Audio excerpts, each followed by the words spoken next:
Hey, what's up, everybody? What's up, everybody? PunkTorah here. Mikeitz Parshah, is the Parshah. We're really cold, so we're going to do this really quick. Yeah. Okay, what's the story? The story is Pharaoh has a dream. Right. And his cupbearer says, I know this guy in prison who can interpret your dream. Hey, I know a guy. I know a guy. He's in jail. He can totally hook you up. Oh, he totally knows what's going on. So he calls Joseph in. Right. Joseph interprets his dream. Right. Correctly. Yep. The famine hits. Joseph's made in charge. His brothers come. He tricks his brothers.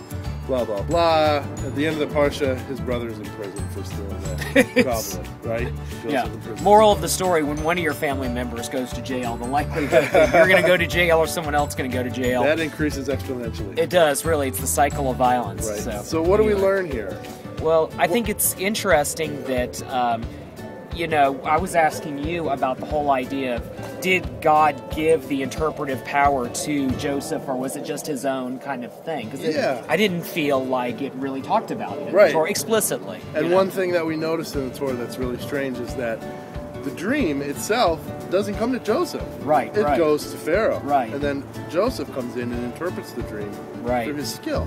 And that's a big implication, because what it says is that God talks to non-Jews. Right. So what does that mean? When God sent the message, it says in the commentary by the Rambam, it says, God sent the message to the message related to the state, so that he sent the message to the leader of the state. Right. So it's interesting that God communicates with a non-Jew. Right. And then the Jew's job is to understand it and teach it. Right. So that tells us that our responsibility as Jews is to learn, observe, and teach. There you go. Peace out. Happy Hanukkah. Happy